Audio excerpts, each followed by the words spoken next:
his black sedan into the parking lot of the McDonald's on San Ysidro Boulevard. He carried a 9mm semi-automatic and several other weapons. When James entered the McDonald's, there were a total of 45 customers present. Upon entering the McDonald's, James attempted to shoot a McDonald's employee, 16-year-old John Arnold, but was unsuccessful due to the gun not going off. James suspected the weapon in one of the McDonald's managers. 22-year-old Neva Kane walked towards John to comfort him.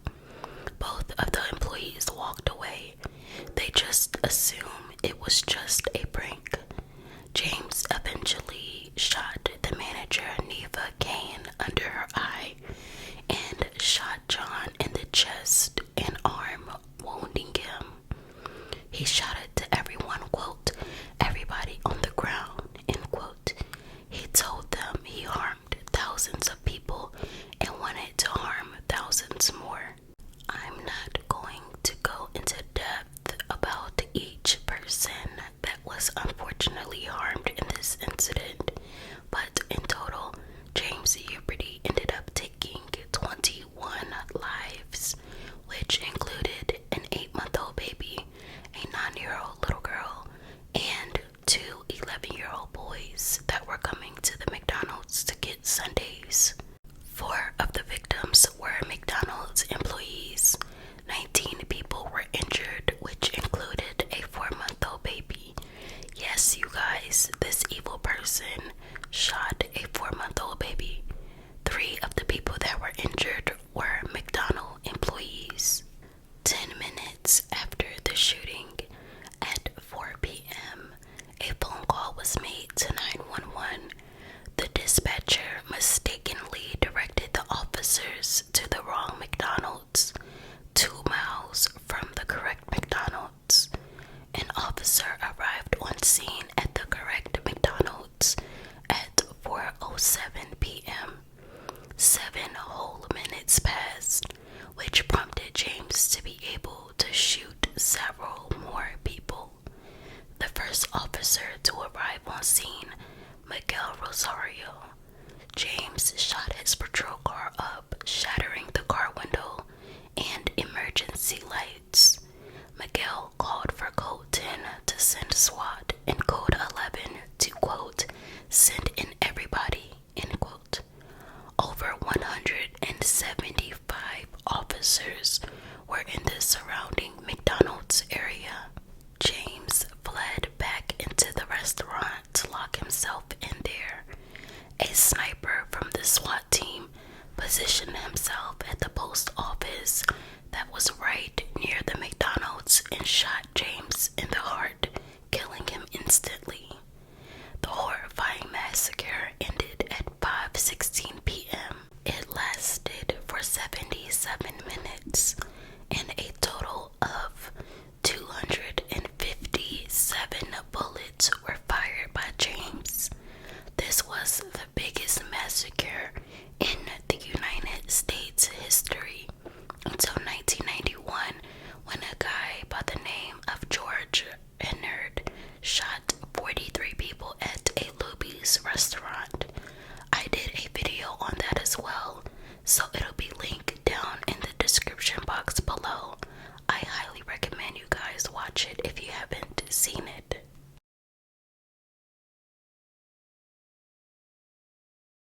Now we are going to dig a little deeper into who James Huberty really was.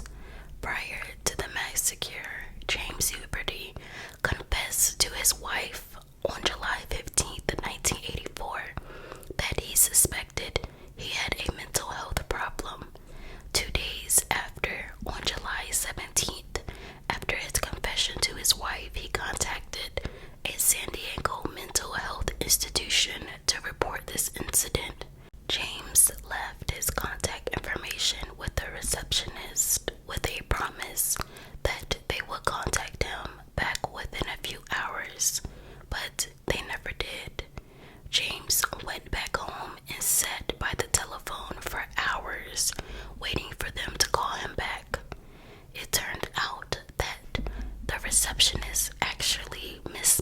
his last name as Schuberty, Shouberty,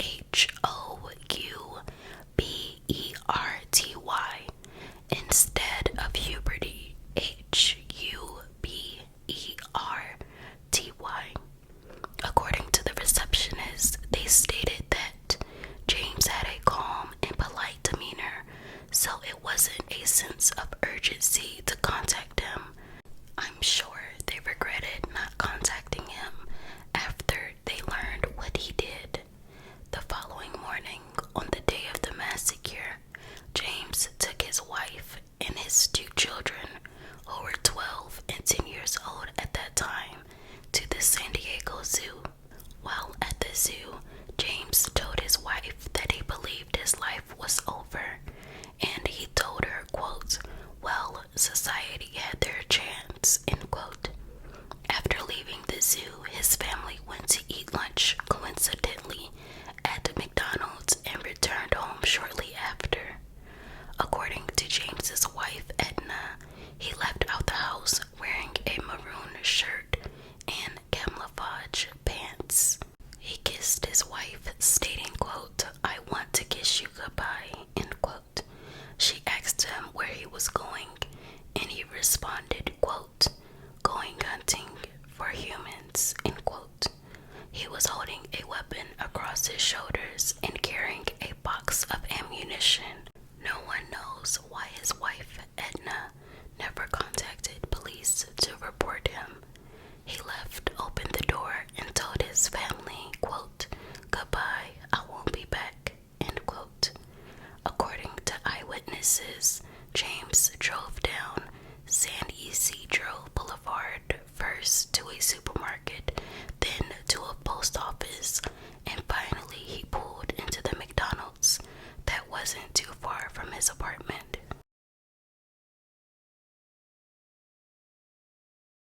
In July of 2022, it will make 38 years since this horrible massacre. In 2015, James's oldest daughter actually spoke out after 30 years in an interview. She stated that she wishes she could go back in time. If she could, she would have killed him. Her name is Zila, and she dedicates her life to helping people as a nurse. She distanced herself as far away as possible from her father's infamy. James's wife, Edna, attempted to sue McDonald's for $5 million, stating that McDonald's food was the reason why her husband committed this horrendous act. She lost the lawsuit, of course. Edna died in 2003 of breast cancer at the age of 60. One of the injured victims of the massacre was a 4-month-old baby named Carla Felix. Carla and her family pulled up into the McDonald's parking lot just like any other day. As soon as her parents stepped out of the car, James opened fire on their car, shooting the parents and 4-month-old Carla multiple times. Carla's father passed her to a complete stranger who took her to the hospital. Carla told her story in the documentary called 77 Minutes, which covers the entire massacre. So if you would all like to check it out, it is available to watch on Amazon Prime and Tubi. I highly recommend. It covers every detail, and just to warn you all, it is very gory. Carla is now an adult, and she states in the documentary that she doesn't remember that day physically, but emotionally it still lives with her. Carla and her mother have the same scar on their stomach, and she still has half a bullet lodged in her head. After the massacre, the McDonald's was demolished. It is now the home of Southwestern College. The 300-foot space in the front of the college is a memorial dedicated to each and every one of the 21 victims that lost their life on July 18th, 1984.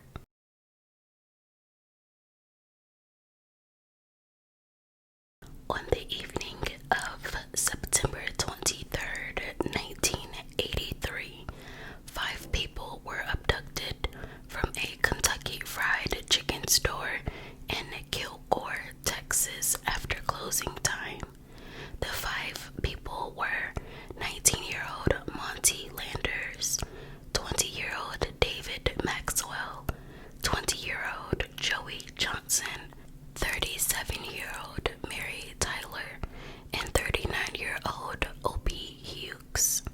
3 of the victims were employees of the store, and the other 2 were customers. Mary Tyler was the manager of the store, and Opie and David were just regular employees. Monty and Joey were just customers waiting for their friend David to get off of work. That evening at around 10:30 p.m., Mary Tyler's daughter named Kimberly came to the store to speak to her mother about something. Upon entering the store, she noticed that the door was unlocked. Blood was on the floor. The employee hats were on the floor as well, and serving utensils were scattered on the floor as if a struggle had taken place. Around midnight, a pregnant woman named Lena Maxwell came to the KFC looking for her husband, David Maxwell. Lena notified the police, and the search for the missing 5 people were on.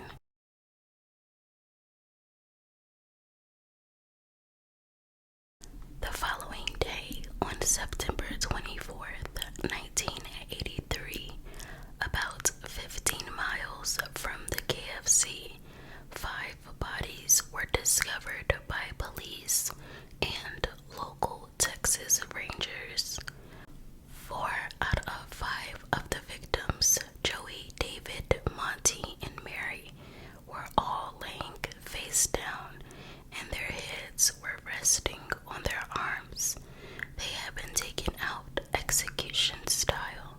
The 5th victim, Opie Hughes, was discovered a few yards away from the rest of the group.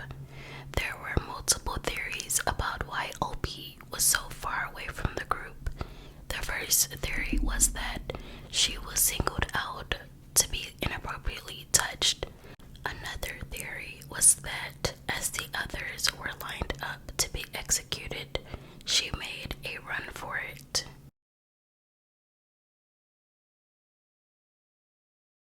A broken fingernail was found in the waistband from Joey's pants.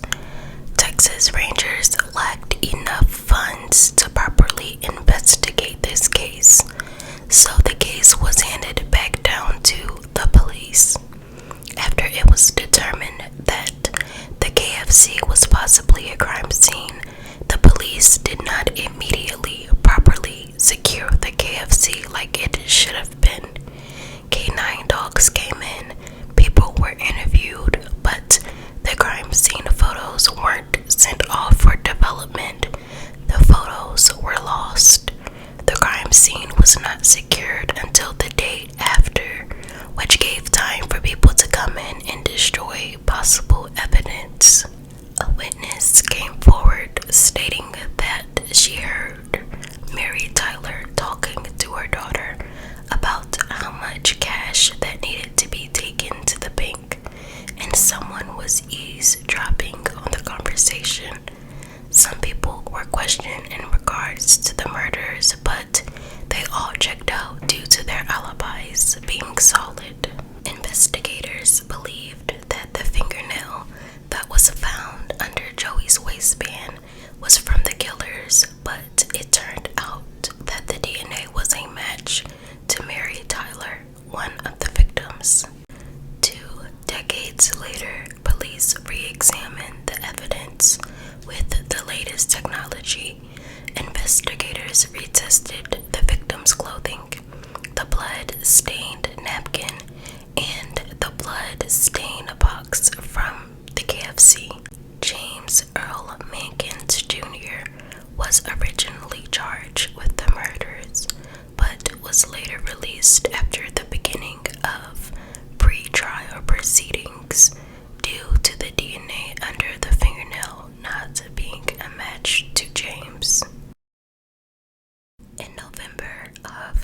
2005, two cousins were charged with the murders, Darnell Hartsfield and Romeo Bickerton. Their DNAs were a match to the DNA found on the napkin and box.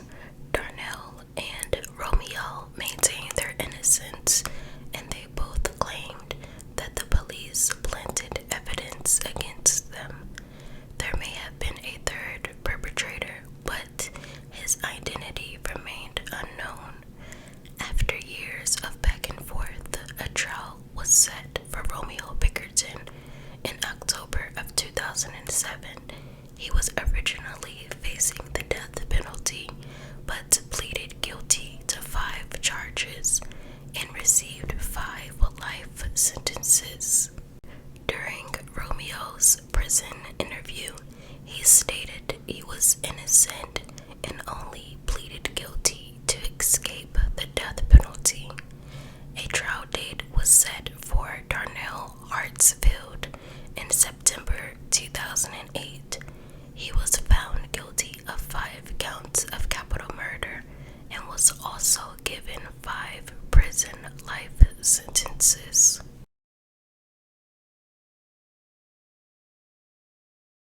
On May 24th, 2000, a Wendy's fast food restaurant on a main street in Flushing, Queens, New York was robbed. 7 of the employees were still there during closing hours. Their names are 18-year-old Jaquan Johnson, 19-year-old Jeremy Mill, 23-year-old Anita Smith, 23-year-old Patrick Castro, 27-year-old Jean August, who was the manager of the Wendy's, 40-year-old Ali Abadat, and 44-year-old Raymond Nazaro. As you can see, there are only 5 victims pictured because 2 out of the 7 victims survived this attack, so these are unfortunately the deceased victims. The 2 robbers, Craig Godino and John Taylor, forced the manager of the Wendy's, John Auguste, to lower the 6 other people down to the basement of the restaurant for an important meeting. Once they were down in the basement, the 2 robbers forced all 7 of the victims into the freezer, placed plastic bags over their heads, and executed each of them. 5 out of the 7 victims were deceased, and 2 of them miraculously survived.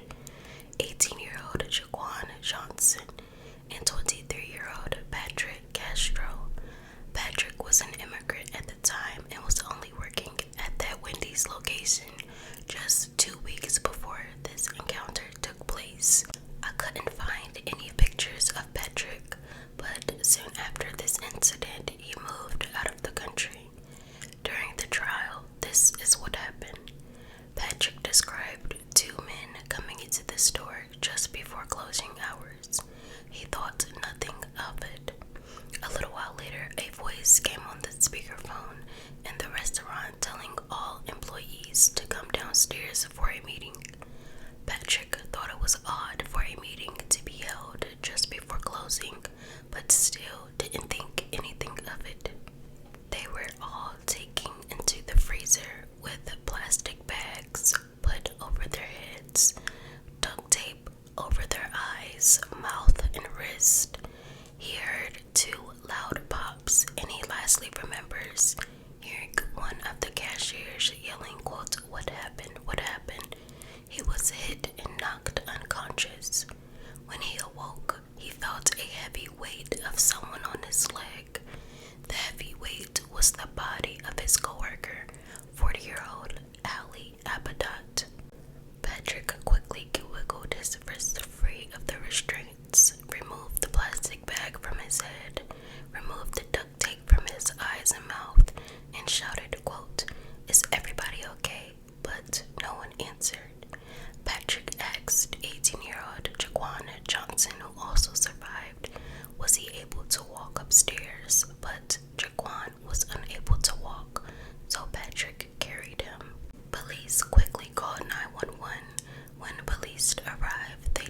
safe and realized $2,400 were missing. So these 5 precious souls lost their lives for $2,400. 48 hours after the massacre, 2 men were arrested. 36-year-old John Taylor, who was a former assistant manager at the Wendy's, and while working there, he hired Anita Smith and his accomplice, Greg Codino. On January 22nd, 2001, Greg pleaded guilty and was sentenced to life in prison.